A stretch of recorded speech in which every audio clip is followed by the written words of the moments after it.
어제 하루 대한민국에서 발생한 주요 뉴스 헤드라인을 방송사별로 정리해 빠르고 정확하게 전달해 드립니다. 주요 헤드라인 뉴스 지금 시작합니다. JTBC가 뽑은 헤드라인은 감사원장과 검사 3인의 탄핵안이 헌법재판소에서 모두 기각됐습니다. 이에 대해 여당은 대통령도 기각돼야 한다며 목청을 높였습니다. 헌재는 탄핵 소추권 남용이 아니라고 판단했지만 별개 사건임에도 윤석열 측은 대통령 탄핵 심판에서 계엄의 정당성을 증명하는 듯한 논란을 남겼습니다. 도이치모터스 주가 조작 수사에 대한 의문도 제기됐습니다. 검찰은 윤 대통령의 즉시 항고 포기 방침을 고수하고 있어 혼란이 지속되고 있으며 여권은 삼권 분립을 강조하면서도 연일 헌재를 압박하고 있습니다. 일각에선 날짜와 시간을 혼합한 맞춤형 결정이라는 비판과 함께 논란의 계산법을 되짚고 있습니다. 이에 맞춰 관련자들이 줄줄이 구속 취소 청구를 내고 있으며 윤석열 탄핵 선고 후 당일 헌재 앞 차량 통행이 금지되고 안구격도 폐쇄될 예정입니다. 주변 고궁까지 휴관하고 경비를 강화할 것으로 예정되어 있습니다. 빠른 결정을 촉구하는 목소리도 높아지고 있습니다. 한편 극우 유튜브 채널에 대한 감시와 추적을 강화해 자금줄 차단에 나섰고 대통령 탄핵 사유가 2가지뿐이라는 주장에 대한 팩트체크도 진행됐습니다. 김건희 특검법의 필요성 논란은 더욱 거세지고 있습니다. 상법 개정안 통과에도 여당은 거부권 건의를 검토 중이며 영어 유치원 학부모들의 월 150만 원 지출 등 사교육비가 역대 최고인 29조 원을 기록했습니다. 해몽 가스라이팅으로 파면된 신부는 검찰 송치됐고 공터로 핸들을 돌려 큰 사고를 막은 버스 기사의 이야기도 전해졌습니다. 오늘 아침 안개와 오후 황사로 답답한 하루였으며 돌비 뉴스는 금감원장인 이복현과 김흥국 관련 소식을 보도했습니다. 미국인 61%가 트럼프 관세에 불만을 표했고 일본 역시 관세 폭탄을 맞았습니다. 최상목 경제수석은 트럼프와의 소통 기회를 기대했고 미중은 안보 직결된 신기술 속도 경쟁에 돌입했습니다. MBC가 뽑은 헤드라인은 윤석열 대통령의 석방 결정에 검찰이 항고를 포기하며 자기 부정 논란이 일고 있습니다. 여당은 천대엽 법원행 정처장을 공격했고 헌재는 탄핵 남용은 아니라고 판단했지만 김건희 여사에 대한 수사 적절성엔 의문이 제기됐습니다. 또한 헌재 결정 이후 윤 대통령 측의 계엄 정당성 논란이 불거졌고 여당의 탄핵 남발 비판에도 윤 대통령 파면 가능성이 더 높아졌다는 분석입니다. 김건희 여사 압수수색 미실시에 헌재가 봐주기 의혹을 제기했고 윤 대통령 선고가 다음 주로 미뤄져 배경에 관심이 쏠리고 있습니다. 시민들은 국가 혼란 방지를 위해 윤 대통령 파면을 촉구하고 있으며 야권은 삼보 일바의 시위까지 벌였습니다.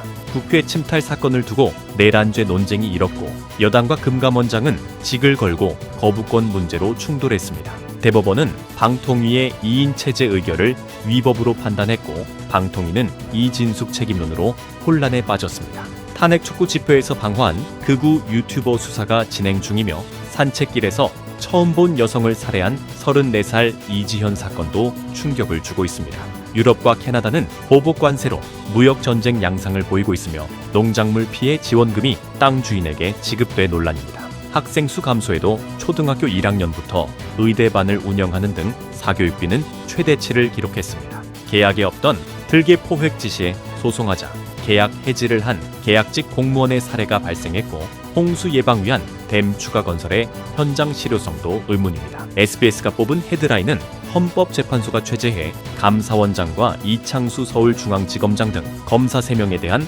탄핵 소추를 전원일치로 기각했습니다. 이들은 98일 만에 업무에 복귀했습니다. 헌재는 김건희 여사를 제3의 장소에서 조사한 것이 수사 재량권에 해당한다고 판단했습니다. 이번 결정으로 윤석열 정부 출범 이후 추진된 13건의 탄핵 중 8건이 모두 기각됐습니다. 여당은 탄핵 남발의 철퇴를 맞았다고 주장했지만 야당은 재발 방지 목적에 대해서 인정한 것이라고 주장했습니다. 한편 윤석열 대통령에 대한 탄핵 심판 선고 일정은 아직 정해지지 않았습니다. 여당은 각하 촉구 시위를 벌이고 있으며 야당은 파면을 요구하며 삼보 일배를 진행했습니다.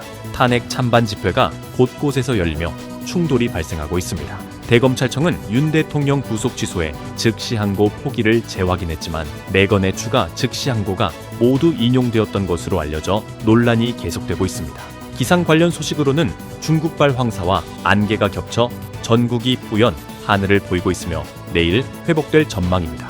부동산 분야에서는 공시 가격 상승으로 강남 아파트 보유세가 30% 이상 오를 것으로 예상됩니다. 유산 취득세 전환에 대해서는 신중론이 제기되고 있습니다. 교육계에서는 영유아 사교육비가 3조 원에 달하는 것으로 나타났습니다. 사회 소식으로는 서천 살인 피의자의 신상이 공개됐고 아파트에서 벽돌이 떨어져 아이가 위험에 처하는 사고가 발생해 경찰이 수사 중입니다. 중국에서는 재활용 찜닭과 소변 헛구어 등 식품 안전 문제로 비난이 쏟아지고 있습니다. 또한 중국의 매듭을 베꼈다 주장했지만 실상은 유산 목록에 등재가 되지 않은 것으로 밝혀졌습니다. 정치권에서는 상법 개정안이 통과됐고 경제 분야에서는 금융감독원이 신용등급 하락과 관련해 첫 현장 검사에 나섰습니다.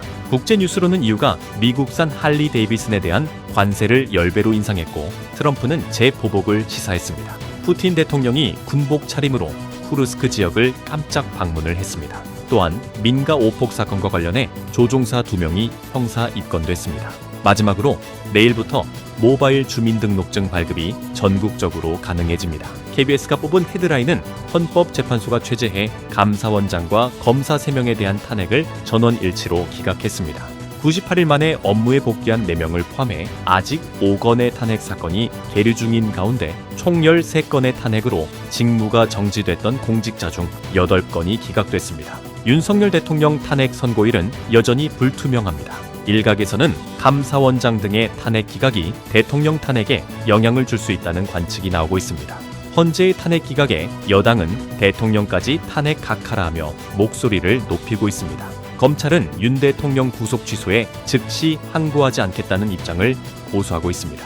서울에서 올해 첫 황사가 관측됐으며 호남 지역은 내일까지 영향을 받을 것으로 예상됩니다. 처음 본 여성을 살해한 용의자의 신상이 공개됐고 사기 피해를 비관한 것으로 알려졌습니다. 전투기 오폭 사고와 관련해 조종사가 입건됐으며 목표 고도 수정이 문제가 된 것으로 보입니다. 부산의 한 리조트에서 발생한 화재로 안전 공백이 드러났습니다.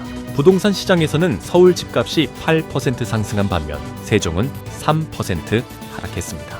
정부는 허가구역 재지정을 시사하며 시장 안정화를 모색하고 있습니다. 보톡스 효과를 허위 광고한 화장품이 적발됐고 무단약 처방 문제가 지속되고 있습니다.